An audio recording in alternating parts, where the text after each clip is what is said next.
જોયા? હજારો યુવકોમાં કાંઈ બરકત ન હોય છતાં એનો પ્રેમ કિંચિત ઓછો નથી થયો એ નિહાળ્યા. પોતાના સંતો પોતાની રીતે ક્યારેય ન વર્તે. 1954ની શરૂઆતમાં જયારે અમે સ્વામીજીના યોગમાં આવ્યા ત્યારે સ્વામીજીનો કોઈ આસન પાથરવા માટે કોઈને નવરાશ નહોતી. આનંદના મંદિરમાં આવે તો રજઈ પર બેસતા હતા.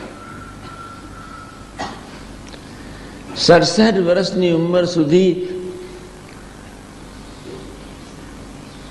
કોઈ વ્હીકલ નહોતું. કાકાજીએ જયારે ખૂબ મહિમા ગાયો ત્યારે પણ 52ના એ સાક્ષાત્કાર પછી પણ 5 વર્ષ ગુણગાન ગાયા પછી 67 વર્ષની ઉંમરે કઈક 1% સ્વામીજીની સાધુતા, પ્રતિભા, મહિમાનો કઈ ખ્યાલ સમાજે થોડો સ્વીકાર્યો. સમાજને શાસ્ત્રીજી મહારાજનો સંબંધ માનીને ખૂબ ભ્રમના ભાવથી બાપાએ નિરંતર સ્વીકાર્યો. એ પુરુષ કેવા છે આપણે બધાએ ખૂબ વિચાર કરવાનો છે.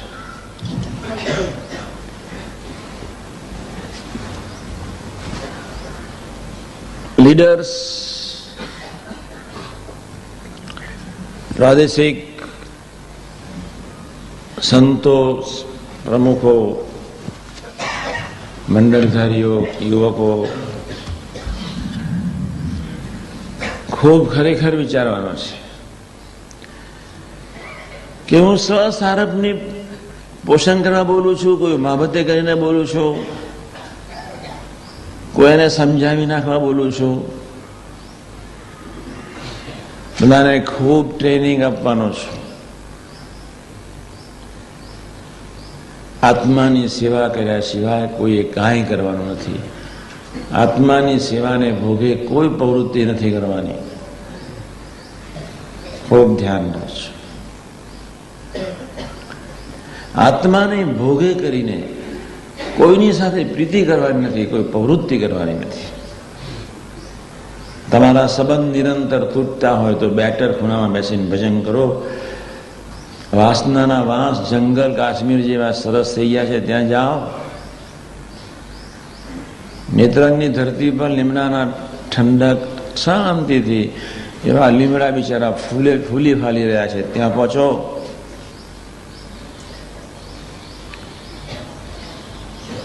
પણ નિરાંતે બેસીને સ્વાધ્યાય ભજન કરતા શીખો. હું તો સ્વામીજીના સેંકડો પ્રસંગો કહું છું, તમને ખબર છે.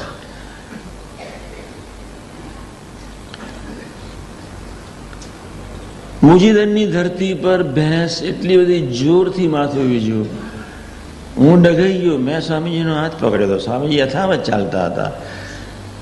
સ્વામીજી કે આપણને નમન કરે છે. દિમાગ બંધ થઈ જાય, એકદમ શૂન્ય મનસ્ક થઈ ગયું.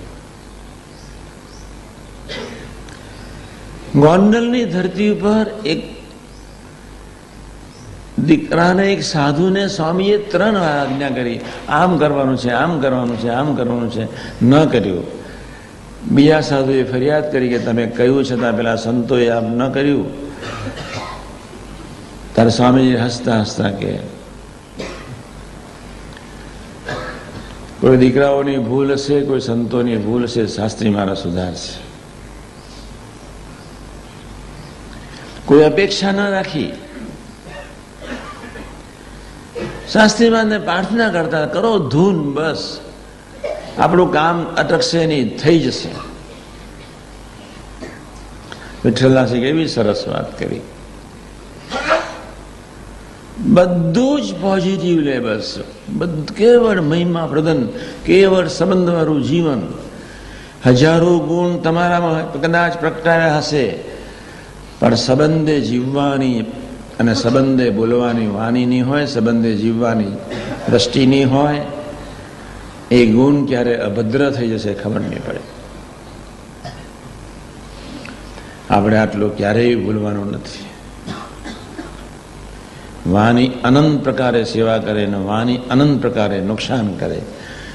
તમારી બુદ્ધિનું પ્રદર્શન વાણીથી જ થાય.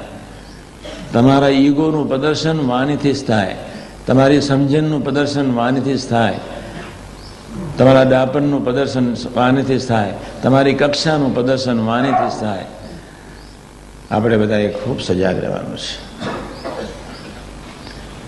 આજના શુભ મંગલકારી દિવસ પ્રભુ આપણને બોલતા શીખવાડે, ગુણાતીત પુરુષો બોલતા શીખવાડે. કેવું જીવતું જાગતું દ્રષ્ટાંત આપણી આગળ, કેવું જીવતું જાગતું. કેટલા બધા કાતિલ પ્રસંગો અને પરિસ્થિતિમાંથી પસાર થયા, કેટલી પ્રતિકૂળ વિચિત્ર પ્રકૃતિવાળા સેવકો સાથે વર્ષો સુધી. 1 વર્ષ માણસ થાકી જાય, 2 વર્ષની, 3 વર્ષની. તમે જેટલા પરણેલા છો, તમારે તમારી ઘરવાળીનો સ્વભાવ ગમાડવો હોય, ઘરવાળીએ તમારો સ્વભાવ ગમાડવો હોય, ત્યાં મહિમાનો સાક્ષાત્કાર જોઈએ. ત્યાં આગળ તમને મહિમાની કોઈ સૂઝ હોવી જોઈએ. ત્યાં આગળ તમારા જીવમાં મન બુદ્ધિથી પારની નિષ્ઠા જોઈએ. તમને મન જ વાલું છે, તમને બુદ્ધિ જ વાલી છે, તમારું ચિત્ત તમને વાલું છે, તમને તમારું અહમ જ વાલું છે. જેનાથી નિરંતર છૂટાછેડા લેવાના છે એની ગોદમાં બેઠા છીએ. એક ચુડેલ છે, એક ભૂંડ છે, એક ભૂત છે, એક જંડ છે. બધું આપણને એટલું જ વાલું છે. તમારો આત્મા ખરેખર તપાસજો. રાત્રે સવારે કે રાત્રે જ્યારે ટાઈમ મળે ત્યારે યોગી ચરિતમ. તમે એક બાપાનો પ્રસંગ સંસ્થાના સંતો ઈશ્વરચંદ્ર સ્વામીજીએ, વિવેક સ્વામીજીએ બહુ દાખલો કરીને પુસ્તક બહાર પાડ્યું. એ ખરેખર એ પુસ્તકોના પ્રસંગો વિચારજો. એટલા બધા સરસ પ્રસંગો છે. મેં એનું 2 વર્ષ સુધી સ્વાધ્યાય કર્યો હતો, 2 વર્ષ સુધી એનું મનન ચિંતન કર્યું હતું. સંસ્થાની યોગી ચરિતમની બધી કોપીઓ 80% આપણે ખરીદી લીધી હતી. અક્ષરો સંસ્થાને ફરી છપાવી પડી હતી. એ લોકોને ખબર છે કે હરિધામના સંતો સિવાય આટલી ઉપડે નહીં. આપણને બધાને ખબર છે કે વાણી અમૃતથી પણ આપણે સ્વાધ્યાય ને ભજન કરવું છે. ગઈકાલે મેં એટલે જ તમને ભજન કરતા શીખવાડ્યું થોડું. પરમાત્માની કરુણા તમારા આત્મા તરફ વહી જ રહી છે. પરમાત્માને પોતાના પ્રેમમાં તમારા આત્માને નવડાવી દેવો છે. પરમાત્મા તમારી પાસે છે, તમારા અંતરમાં બેઠા છે, તમારી પ્રાર્થનાને સાંભળે છે. એવા ભાવથી 15 મિનિટ ભજન. સ્વામિનારાયણ નામનો મંત્ર ખૂબ બળ્યો છે. વાતને સંભાળીને 15 મિનિટ ભજન. એક આ વાત સંભાળ 15 મિનિટ ભજન કરી લઈએ. પછી ભૂલકોની ભાવનાથી 15 મિનિટ ભજન કરી લઈએ. પછી પ્રસંગો 2-3 વિચારીને 15 મિનિટ ભજન કરી લઈએ. હું ગુનાતીત જ છું, હું સ્વામી જ છું, મારી ઇન્દ્રિયો અંતકરણને કોઈ સંબંધ નથી. એવા ભાવથી 15 મિનિટ ભજન કરી લઈએ. ક્યારે સમય પસાર થઈ જાય ખબર ન પડે. એટલા ડરાવ નહીં કરતા. એટલી મારા મફત ત્યાં ધમકાવતા નહીં. Don't waste your time. 4 પ્રકારનો ભાવ બરોબર સમજજો અને પછી 15 મિનિટ ધૂન, પછી બીજો ભાવ, પછી 15 મિનિટ ધૂન, ત્રીજો ભાવ, પછી 15 મિનિટ ધૂન, પ્રસંગોને વિચારીએ, પછી 15 મિનિટ ધૂન.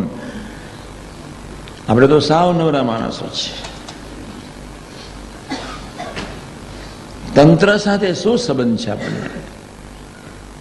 તંત્રની 80-83 મેં ગઈકાલે વાત કરી હતી. તમે બહુ વિચારીને કે એક માતાજીના, જગદંબાના, કાળીના ઉપાસક રામકૃષ્ણ પરમહંસ જો એના આકારે થઈ શકતા હોય,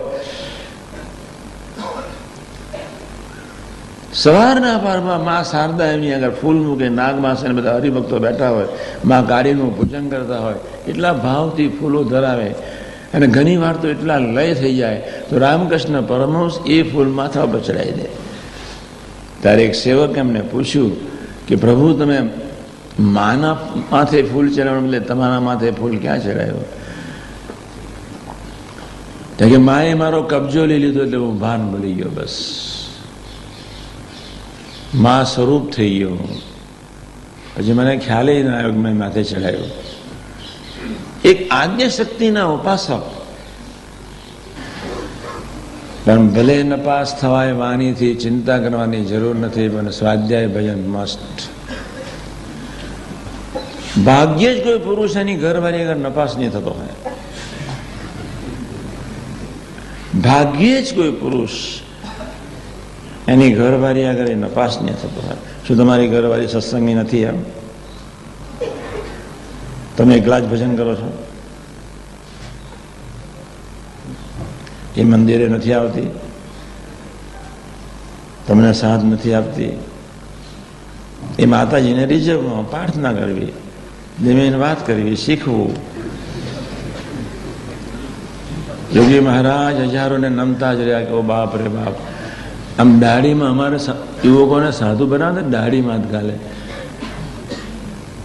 તમારા દર્શન ક્યાંથી કીધુંનો રાહ જોતો હતો, તમે કેમ મોડા આવ્યા, એવું શરૂ કરે, એવું શરૂ કરે.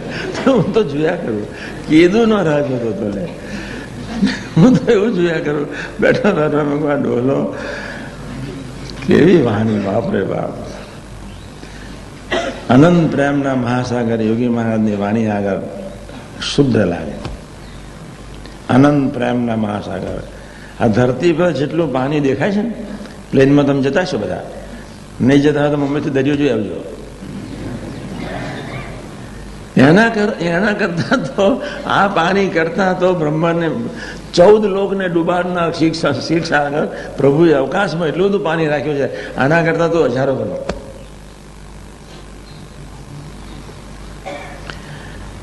અને એ આત્યંતિક પ્રલયમાં જયારે ભગવાન સંકલ્પ કરે તેની ફરાર થઈ જાય છે અને ઠેર પ્રકૃતિ પુરુષની રાખના પડીકા થઈ જાય, કશું જ રહે નહીં. અને એ બ્રહ્માંડમાં આપણે વાંચીએ છીએ. આપણે તો કેટલા બધા ક્ષુદ્ર માનવ જંતુઓ ભેગા થયા છે. આવી સર્વોત્તમ ઉપાસના, સર્વોત્તમ સંબંધ, સર્વોત્તમ ગુણાતીત પુરુષો એ તો ઠીક છે, પણ સર્વોત્તમ દિવ્ય સમાજ.